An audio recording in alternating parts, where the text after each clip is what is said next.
Karapatan ng bawat Pilipinong magkaroon ng maayos na kalusugan. Pero mayroon tayong ilang mga kababayan na kinakailangan pang tumawid ng dagat para magkaroon ng sapat na serbisyong medikal. Ano nga ba ang mga hamong kinakaharap ng mga kababayan nating sa liblib nakatira? Samahan po ninyo kung alamin ang lahat ng yan. Ako po si Dr. Dex Makalintal, ang inyong doctor next door.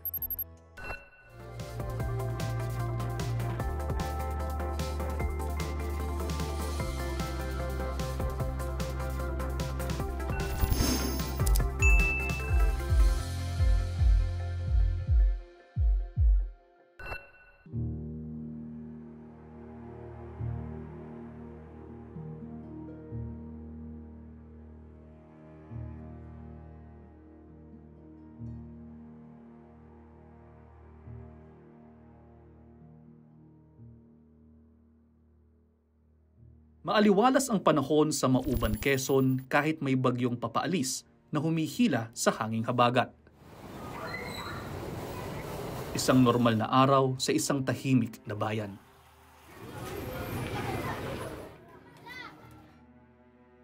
Mahigit 73,000 ang nakatira sa bayang ito, pero 4 lamang ang doktor ng munisipyo. Ngayong araw, 2 lang ang naka-duty. Isa sa kanila, si Dr. Pauline Yves Iya, 28 taong gulang at bago pa lamang sa serbisyo. Hindi madali ang kanyang trabaho bilang isang community doctor. Minsan, kailangan pa niyang magbangka para marating ang ilang komunidad, tulad na lamang ng 2 barangay sa Cagbalete Island. Para sa inyo, Doc, na nasa ground ng, say for example, doon nga sa Cagbalete, ano yung usual challenges sa health na nai-encounter nyo doon sa area? Usual siguro po kasi since limited nga po yung resources natin, yung mga emergency cases na kailangan na talaga, halimbawa, kapag nagkakaroon tayo ng cases like MI, mga surgical, like appendicitis, yun. Tawid dagat po kasi talaga ang proseso. Nagagawan naman ng paraan so far po sa mga experience ko naman po, and then yung sa mga nauna sa akin, na-manage naman ang kaso. Yun lang talaga. Mapipilitan ka pong, siguro in general, hindi lang naman po dito, mapipilitan ka talagang maging resourceful kasi hindi readily available yung nalalearn natin sa medical school. No? Parang alam natin yung guidelines pero we have to make the most out of what we have. Karaniwang dinadagsa ng mga pasyente ang Municipal Health Office. Pero dahil may mga residente sa mga liblib na lugar na bibihirang makaluwas ng bayan, pilit na inilalapit sa kanila ng mga community doctors ang mga serbisyong pangkalusugan sa pamamagitan ng mga barangay caravans. May times din po na tayo naman yung nag-reach out sa kanila. So since dito nga po sa Mauban, may iba-ibang isla, so pumupunta tayo doon sa mga different areas na yun. So, one island po is yung sa Cagbalete. We actually went there, yung last namin pong caravan doon ay noong July. Yeah, last July. So, usually kapag nagka-caravan, may consultations, like the usual po. And then, we also offer laboratories, yung mga basic laboratories. Sometimes may tuli din, circumcision, surgical missions, and then dental missions as well kung kaya yun, makater yung mga patients. So usually yun po yung ginagawa natin. Isa sa mga pangunahing problema sa mga liblib na barangay ang kahirapan. Kaya naman maraming residente doon ang may problema sa nutrisyon. Meron tayong mga na-encounter doon na sobrang severe malnutrition, so sobrang payat na mga bata. May mga pregnant din tayo din na may derangement, so sa laboratory makikita natin sobrang baba ng hemoglobin, hematocrit. So nagkakaroon din tayo ng mga anemia cases. Seryosong problema ang malnutrisyon dahil nanganganak ito ng iba pang mga problemang pangkalusugan. Actually, personally po, naka-witness ako nito. Though hindi ako yung talagang nagtingin sa pasyente. Nabantayan din kasi nung kasama nating doktor na sobrang newborn siya at 5 months, if I'm not mistaken. Sobrang premature ang ang presentation. So sobrang gaan niya for her weight. Tapos sakit din talaga yung bata. Syempre kapag malnutrition, wala tayong 'di ba? Enough na immunity from yung mga usual natin na viral infections and whatnot. Sa datos ng Department of Health o DOH, may isang doktor sa bawat 26,000 tao sa bansa noong 2022. Malayo yan sa ratio na itinakda ng World Health Organization o WHO. Sabi ng WHO, hanggat maaari, dapat may 14 na doktor sa bawat 10,000 populasyon. Napakahirap kasi sa isang araw sobrang dami po talagang pasyente to the point na magiging exhausted ka talaga dahil hindi naman talaga maiiwasan, no? Madami din po kasi yung population dito sa Mauban. Pero nagiging fulfillment natin kapag nagre-respond ng ganito si pasyente na thankful sila kasi nabibigyan sila ng service. Kung tutuusin, pwede namang magtrabaho si Doc Pauline sa ibang bansa para mas malaki ang kita. Pero mas pinili niyang magtrabaho sa isang payak na komunidad malayo sa pamilya. Ano yung motivation nyo to do what you're doing right now? Bakit mo pinili na maging community doctor para sa Mauban? Siguro po that would have to be yung sense of fulfillment na iba po yung pakiramdam kapag nakapag-cater ka sa pasyente na alam mong wala talaga. Hindi kasi lahat ng pasyente kayang mag-afford ng konsulta. So ito na mismo yung parang pinaka pwede nating ibigay sa kanila. Ang pagiging doktor sa mga kapuspalad para kay Pauline, katuparan na rin ng isa pa niyang pangarap. Kasama na dun yung service natin, hindi lang basta sa konsulta, tama na yun, di ba? I-educate din natin sila. So, isa pa sa passion ko before mag-medicine kasi yung pagtuturo. So, ito is one way of parang feeling ko na accomplishment ko din kasi nakapagturo din ako sa pasyente kung ano yung mga kailangan nilang gawin, kung ano yung kailangan nilang iwasan.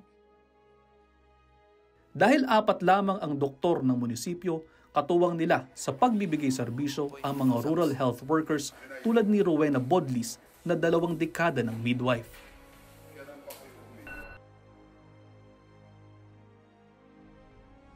Kinabukasan, nagkita kami ni Ate Wena para samahan siya sa kanyang misyon sa araw na yun. Narito tayo ngayon sa pier ng Mauban. Kinakailangan nating bumiyahe ng kulang-kulang 1 oras para marating ang Cagbalete Island. Linggo-linggo, bumabiyahe si Ate Wena para bisitahin ang kanyang mga pasyente doon sa isla at ngayon may mga naghihintay sa atin doon. Ate Wena, ready na tayo? Punta tayo sa kabilang ibayo.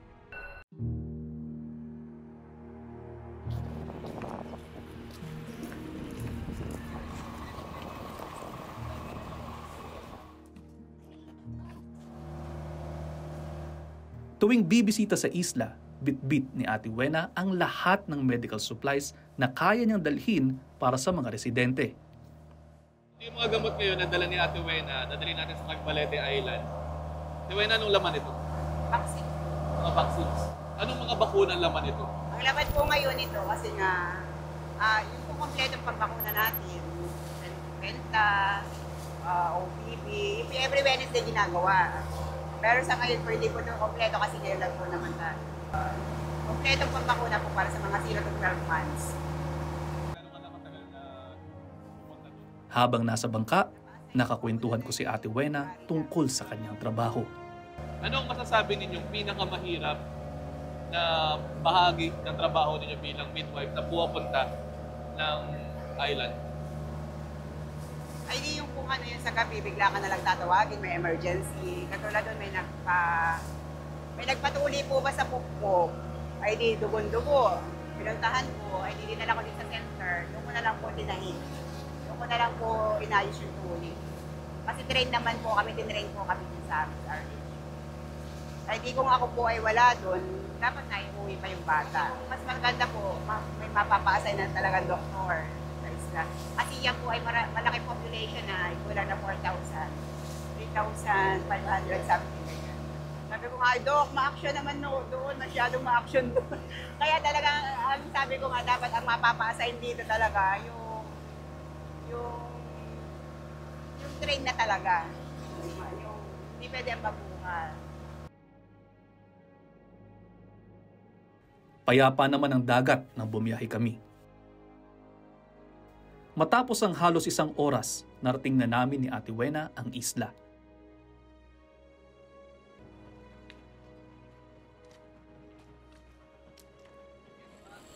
May mga pasyente nang naghihintay sa kanya.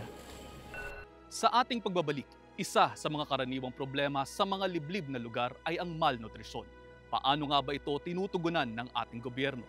Alamin dito lang sa Doctor Next Door.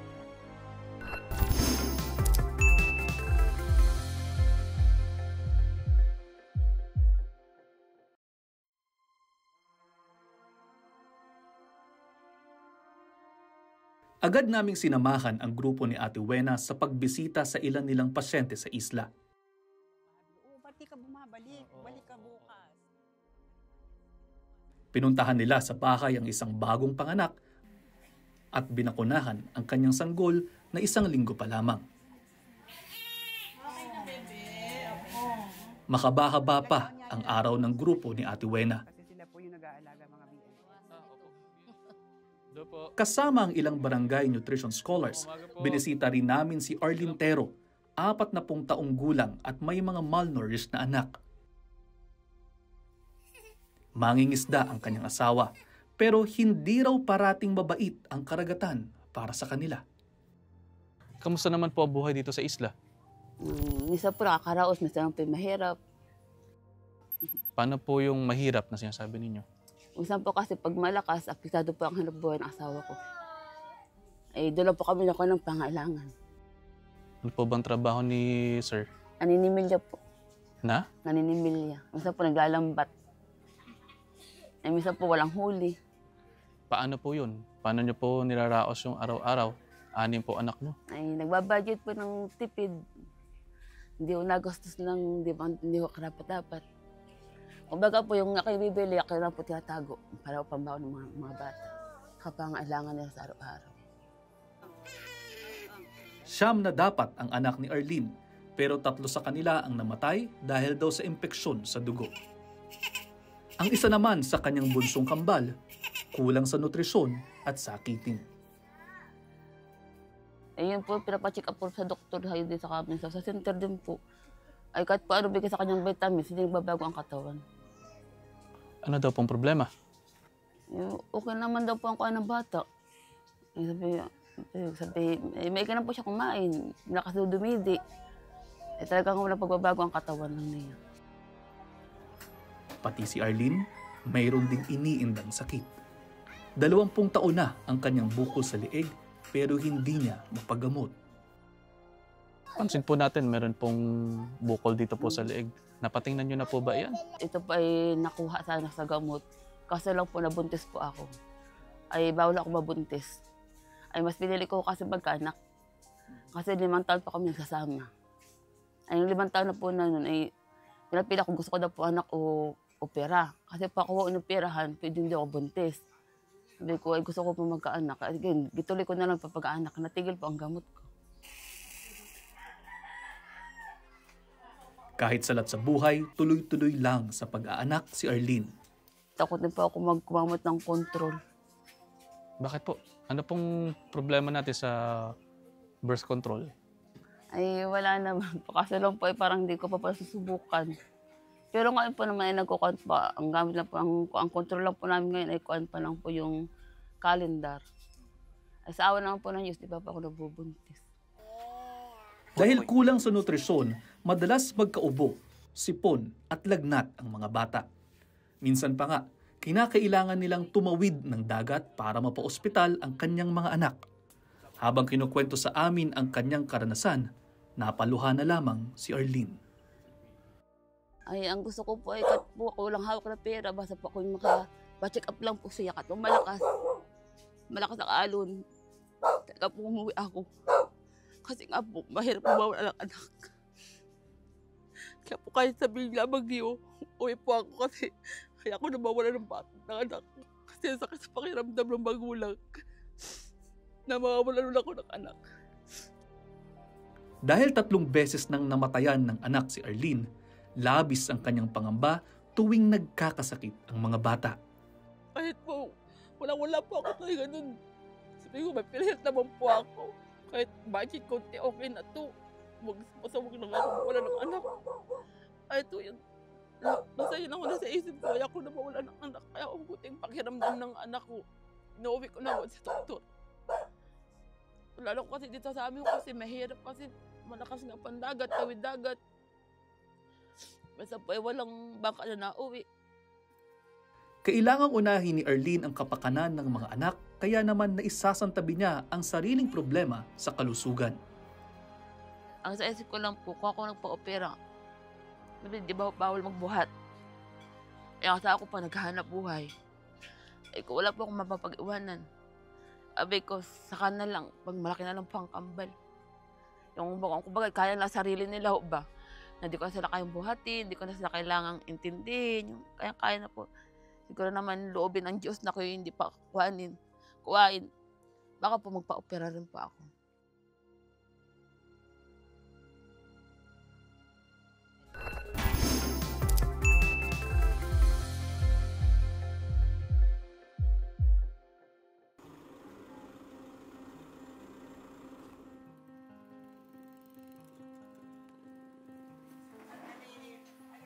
Sa Barangay Health Station, nadatnan namin ang mga nakapilang may sakit na magpapacheck up. Kapag walang makakatawid na doktor sa isla, teknolohiya ang nagsisilbing tulay para matugunan ang pangangailangan ng pasyente. Ito ang health station ng isa sa 2 barangay dito sa Cagbalete. Dito pupunta ang mga pasyenteng kinakailangang magpa-check up. Sa ngayon, isang teleconsultation company ang nagsasagawa ng medical mission. Sa pamamagitan ng isang tablet at ng kanilang application, nakakausap ng mga doktor ang mga pasyenteng kinakailangan ng atensyong medikal. Kung sakasakaling may reseta, handa ang lokal na pamahalaan na magbigay ng libreng gamot para sa kanilang mga residente. Sina Ate Wena ang humaharap sa mga pasyente. Hindi man sila mga doktor, may kakayahan silang tumingin ng mga hindi malalang kaso. May protocol ding nakalatag para sa emergency cases. Ito ang sea ambulance na ginagamit nila kapag mayroong mga emergency cases. Wala kasing ospital dito sa isla kaya kinakailangang itawid ng dagat ang mga seryosong kaso na nangangailangan ng lunas. Dahil palubog na ang araw at mahaba-haba pa ang pila, minabuti kong tulungan na ang mga health workers.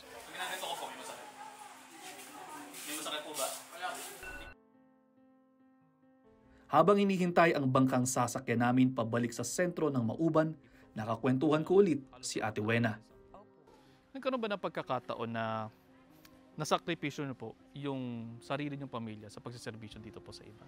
May mga pagkakataon po na naiiwan ko yung pamilya ko 4 na araw. Pero sabi ko nga, lumaki na rin po yung mga anak ko na ganun ang aking trabaho. Kasi po 21 years na po ako dito sa trabahong ito.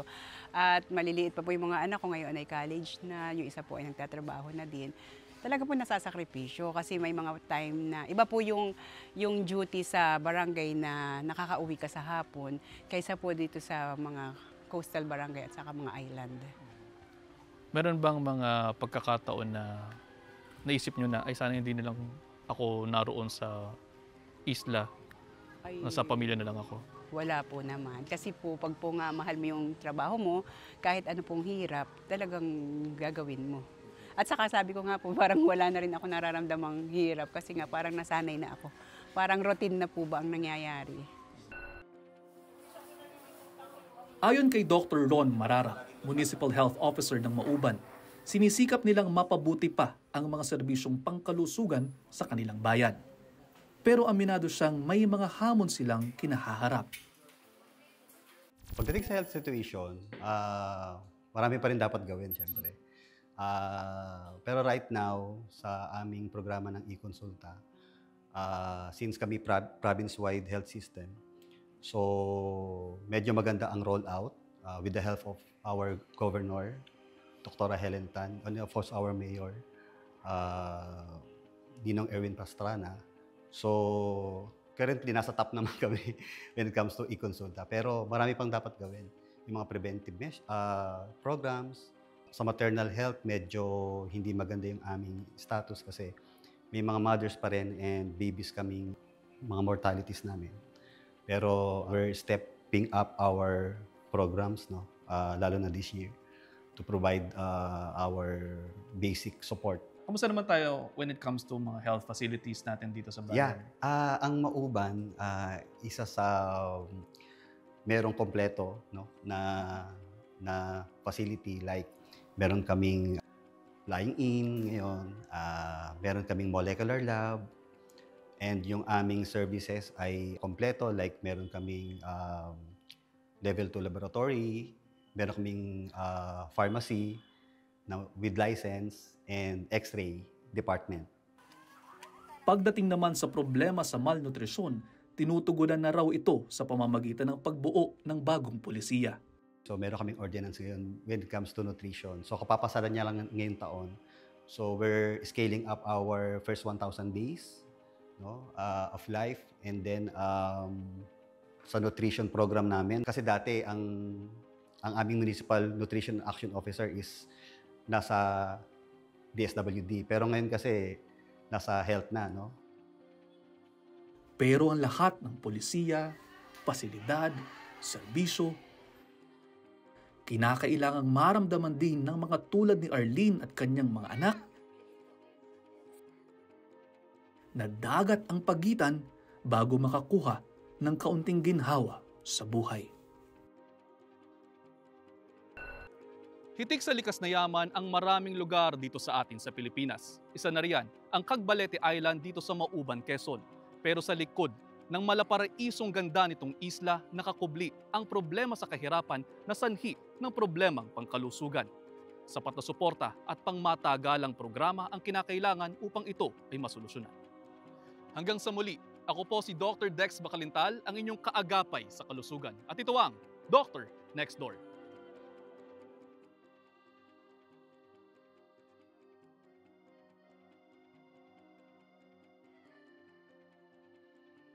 Ang programang ito ay hatid sa inyo ng Nurture Med.